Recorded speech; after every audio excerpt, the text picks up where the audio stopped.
Guys welcome back to another important video. दोस्तों इस वीडियो के अंदर बातचीत करने वाले हैं Tata motors passenger vehicle limited के बारे में। और यहाँ पर देखा जाए तो कल के दिन जो हमें आउटपुट निकलते हुए देखने को मिली, जिसकी वजह से स्टॉक के अंदर हमें एक शार्प गिरावट देखने को मिली, जहाँ पर स्टॉक हमें 10% तक नीचे आते हुए देखने को मिला। बट अच्छी बात ये रही कि निचली ओर से स्टॉक के अंदर हमें रिकवरी आई, जो कि 2% की रिकवरी हमें देखने को मिली थी। और स्टॉक ने अपने 8% लूज़ करने के बाद 360 रुपये के ऊपर यहाँ पर हमें क्लोजिंग आते हुए देखने को मिली, which was a good sign for the base amount. कि दोस्तों यहाँ पर बाज़ार के अंदर न्यूज़ आना स्वाभाविक है। किसी भी कंपनी में कोई भी न्यूज़ आती है, न्यूज़ कभी भी अपने आप में कोई भी निगेटिव या फिर पॉजिटिव नहीं होती है। न्यूज़ का काम है आना, निगेटिव और प्लस उन लोगों के लिए होती है जो इस न्यूज़ को प्ले करते हैं, जो बायर्स और सेलर्स होते हैं, जिनको अपन स्टॉक मार्केट में बुल्स एंड बेयर्स बोलते हैं, जो ट्रेडर्स हैं। अगर किसी भी कंपनी के अंदर निगेटिव न्यूज़ आई है तो यहाँ पर सेलर्स हावी होते हुए देखने को मिलते हैं। अगर किसी कंपनी के अंदर यहाँ पर आपको पॉजिटिव न्यूज़ आते हुए देखने को मिलती है तो यहाँ पर बायर्स एक्टिव होते हैं। तो बायर्स को अपन बुल बोलते हैं और सेलर्स को अपन बेयर्स बोलते हैं। चलिए इन सब चीज़ों में नहीं उलझेंगे। डिस्पाइट दिस ऑल न्यूज़ और गिरावट्स, हम बात करेंगे बीइंग अ इन्वेस्टर यहाँ पर लॉजिकली। और लॉजिक क्या कहता है, वो आपको एक अलग ही संकेत दिखाता है, एक अलग पिक्चर दिखाता है। उसके बारे में डिस्कस करना बेहद ज़रूरी है। अगर आपने इस कंपनी के अंदर आज इन्वेस्ट किया है और वेदर अगर आपने 1 महीने 2 महीने पहले भी इस कंपनी के अंदर इन्वेस्ट किया है, आपको क्या करना चाहिए उसके बारे में भी हम डिस्कस करेंगे। वीडियो काफ़ी ज़्यादा इंपॉर्टेंट होने वाली है। आपसे आग्रह है कि आप वीडियो को एंड तक जरूर वॉच आउट कीजिएगा, ताकि सारी चीज़ें आपको अच्छे से समझ में आ सकें और आप एक बेहतर डिसीजन ले सकें। अगर एक इन्वेस्टर के परसेप्शन से देखा जाए या फिर उसकी तरह सोचा जाए, तब आपको मैं बहुत पीछे लेके जाना चाहूँगा। ये साल है 2007, जहाँ पर दुनिया एक वर्स्ट सिचुएशन से गुजर रही है, फाइनेंशियल क्राइसिस से। और यहाँ पर दुनिया भर की बाज़ारों के अंदर हमें एक तरफा गिरावट देखने को मिली, एकदम से हमें ब्लडबाथ होते हुए देखने को मिला था। और ऐसी सिचुएशन में ये पार्टिकुलर स्टॉक भी हमें 83% से करेक्ट होते हुए देखने को मिला। और ये किसी भी एक दिन में नहीं हुआ, इसको करेक्ट होने में भी काफ़ी समय लगा था, जहाँ पर 3 साल की अवधि तक स्टॉक के अंदर हमें किसी भी तरह का पॉजिटिव कोई रिटर्न देखने को नहीं मिला। हालांकि यहाँ पर हमें माइनस में देखने को मिला था, जो कि 31 मार्च 2006 से लेके 27 फरवरी 2009 तक जो हमें यहाँ पर गिरावट देखने को मिली वो 83% से ऊपर की थी। और यहाँ पर स्टॉक हमें बहुत ही बुरी तरह से पिटते हुए देखने को मिला। यहाँ पर जिन्होंने भी अपने पेशेंस को लूज़ किया, उन्होंने अपने कैपिटल को यहाँ पर लूज़ किया। और आज की डेट में यूट्यूब देख के या फिर 2-4 स्टॉक्स देख के, उसकी रैली को देख के हम सोचते हैं अगर हमने आज की डेट में यहाँ पर बाई किया है तो हमारे पैसा जो है 20 डे में और इवन 1 मंथ में तो डबल होना ही चाहिए। अगर ऐसा नहीं होता है तो स्टॉक मार्केट भाई एक जुआ है, स्टॉक मार्केट कैपिटल बर्बाद कर देता है। ऐसी ख्याल हमारे दिल में आते हैं, हमारे दिमाग को डिस्टर्ब करते हैं और हम बार बार किसी भी स्टॉक को बाई करते हैं, बार बार हम किसी स्टॉक को सेल आउट करते हैं। तो ऐसा बिल्कुल से नहीं करना है दोस्तों, बीइंग अ इन्वेस्टर। इन्होंने अपने पेशेंस को लूज़ किया, वो अपने कैपिटल को बाज़ार के अंदर छोड़ के अपना थैला झाड़ के चल दिए। बट जिन्होंने अपने पेशेंस को पकड़ के रखा और कंपनी को होल्ड करके रखा, उन्होंने आने वाले 6 साल तक इस रैली का फ़ायदा लिया और उन्होंने काफ़ी अच्छा कैपिटल यहाँ से गेन किया।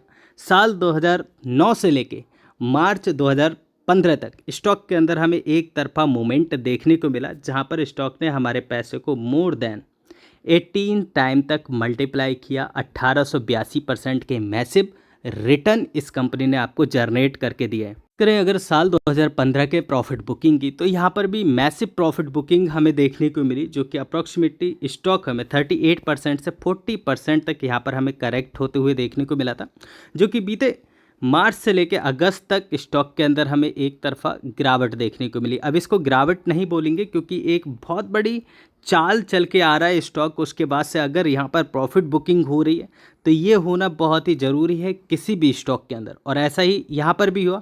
अब कुछ लोगों ने, जो कि बाज़ार के अंदर नए नए आते हैं, इस तरह का ट्रेंड देखते हैं, वो यहाँ पर बाई करते हैं, यहाँ पर बाई करते हैं, कोई कोई टॉप के ऊपर भी बाई कर लेता है। जब स्टॉक वहाँ से गिरता है, जब तक उन्हें 10% का लॉस लग रहा होता है बिल्कुल से लेते हैं, 15% का लॉस लगता है लेते हैं, लेकिन जहाँ पर 20% का लॉस लगता है वहाँ से वो अपनी पोजीशन काट लेते हैं और स्टॉक वापस 5% गिरने के बाद वापस संभल जाता है, तो उसके बाद उनको होती है फ्रस्ट्रेशन और अगेन वो स्टॉक के अंदर पोजीशन बनाते हैं, अगेन उनको लॉस होता है। तो ये जो साइकिल है वो कंटिन्यू चलती रहती है, तो ऐसा आप ना करें, इसीलिए मैं सारी चीज़ें आपको दिखा रहा हूँ। उसके बाद अगेन वही सिचुएशन हुई, लोगों ने अपने पैसे को लूज़ किया, अपने पेशेंस को लूज़ किया और बाज़ार से निकल गए। लेकिन अगेन स्टॉक ने बहुत ही शॉर्ट टर्म में आपके पैसे को 50% से ज़्यादा इंक्रीज किया, जहां पर अगस्त से लेकर सितंबर एक ही मंथ के अंदर आपको 62% के स्टॉक ने रिटर्न दे दिए। अब यहाँ पर स्टॉक अपने प्रीवियस हाई को ब्रेक करके एक नया आयाम बनाने ही वाला था। कंपनी के पास में और दुनिया के पास में दो चुनौतियां देखने को मिली। दुनिया के पास एक ये चुनौती थी वैश्विक बीमारी यानी कि कोविड की, जो कि साल 2019 की बात है। एंड यहाँ पर इस कंपनी एक और सिचुएशन से गुजर रही थी, जो कि चाइना के अंदर यहाँ पर आपको चिप की प्रॉब्लम से, चिप शॉर्टेज की वजह से कंपनी यहाँ पर सरवाइव नहीं कर पाई। अपने हाई से जब कंपनी लुढ़की तब आप यहाँ पर देखिए, यहाँ पर भी कंपनी के अंदर अप्रॉक्सीमेटली 87% का मैसिव करेक्शन देखने को मिला। स्टॉक जो हमें 300 रुपये के ऊपर ट्रेड करते हुए देखने को मिल रहा था, अचानक वो स्टॉक हमें यहाँ पर 40 रुपीज़ के ऊपर ट्रेड करते हुए देखने को मिला। एंड अगर हम लो की बात करें तो यहाँ पर 40 रुपीज़ का लेवल भी ब्रेक होते हुए देखने को मिला था। एंड जहाँ पर स्टॉक 39 रुपीज़ 40 पैसे तक आते हुए देखने को मिला। एंड उसके बाद क्या हुआ, आप सब इस चीज़ के गवाह हैं। स्टॉक के अंदर अगेन तेज़ी बनी और स्टॉक ने आपको फिर से रिटर्न देना शुरू किया और बहुत ही कम समय में आपके पैसे को मल्टीप्लाई करना शुरू कर दिया। अगेन कंपनी ने आपके पैसे को 4 साल में 8 गुना से भी ज़्यादा मल्टीप्लाई करके दिया। तो जितना कंपनी गिरती है उससे डबल ट्रिपल कंपनी आपके पैसे को मल्टीप्लाई करती है। अब क्या यहाँ से अगर हम बात करें ऊपर टॉप से, तो स्टॉक एज ऑफ नाउ हमें 40% डाउन देखने को मिल रहा है। और ये जो न्यूज़ है इतनी भी ज़्यादा निगेटिव नहीं है जितनी बड़ी बाज़ार ने इस न्यूज़ को बनाया कि भाई उन्होंने अपने कैपेक्स प्लान को आपके साथ में शेयर किया और अपने फ्यूचर रोड मैप को आपको दिखाया कि हम इस गति से आगे बढ़ सकते हैं और हम आगे चल के, ये हमारा गोल है, ये हम इतना कैपेक्स करेंगे जो लग्जरीज व्हीकल के लिए हम करने वाले हैं, जिससे कि हमारी मार्केट कैप के अंदर गेन आएगा और जो हमारी मार्केट शेयर्स हैं वो बढ़ेंगे। और जो कि यहाँ पर कुछ लोग जो यहाँ पर टेबल के अंदर बैठे हैं, जो अपने प्रॉफिट के लिए यहाँ पर आते हैं, उनको ये चीज़ पसंद नहीं आई, जिसकी वजह से हमें एक तरफा गिरावट देखने को मिली। अब ये इतनी बड़ी निगेटिव न्यूज़ नहीं थी, इसका सीधा यहाँ पर एग्जांपल देखने को मिलता है आज की डेट की गेन, जो कि अगर यहाँ पर बहुत ज़्यादा निगेटिव न्यूज़ होती तो आज के दिन भी हमें स्टॉक के अंदर करेक्शन देखने को मिलता। लेकिन आज के दिन हुआ उसके उलट 1% काउंटर हमें तेज़ देखने को मिला। इतनी बातें आपको समझ में आ गई। अगर दोस्तों आपको ये बातें समझ में आ रही, नीचे लाइक का बटन है उसे ज़रूर से दबाइएगा। मेरी सपोर्ट में सिर्फ और सिर्फ आप ही हैं, बाकी कोई नहीं है, तो इस चीज़ का आप बिल्कुल से ख्याल रखें। सभी घटनाएं देखने के बाद आपके दिमाग में क्या चल रहा है, आपके मन में क्या क्वेश्चन उठ रहा है, वो आप नीचे कमेंट बॉक्स में ज़रूर से मेरे साथ शेयर कीजिए। ऊपरी इस तरह से देखा जाए तो स्टॉक एज ऑफ नाउ हमें 40% डाउन देखने को मिल रहा है। तो क्या एज ऑफ नाउ हमें इस स्टॉक के अंदर बाई कर लेना चाहिए?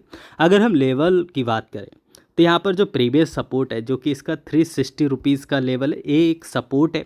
अगर ये किसी भी कारणवश ब्रेक होता है तो निचले चल के आपको 350 का देखने को मिलेगा, लेकिन उससे मजबूत यहाँ पर आपको 336 रुपीज़ का एक लेवल देखने को मिलेगा, जहाँ से स्टॉक के अंदर बाउंस बैक आ सकता है।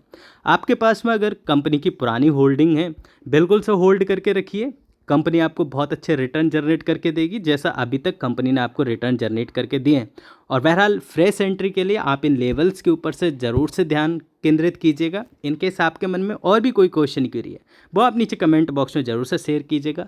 इसी तरह की इन्फॉर्मेटिव वीडियो आपको मिलती रहें तो बिल्कुल से आप अपना सपोर्ट ज़रूर से बना के रखिएगा। नीचे सब्सक्राइब का अगर आपको बटन दिखाई दे रहे, बिल्कुल से उसे दबाइएगा दोस्तों, आपकी सपोर्ट की खास ज़रूरत है। फिर मिलेंगे नेक्स्ट वीडियो में, तब तक आप अपना बहुत ढेर सारा ख्याल रखें। Thanks for watching, see next video, bye bye for now, God bless.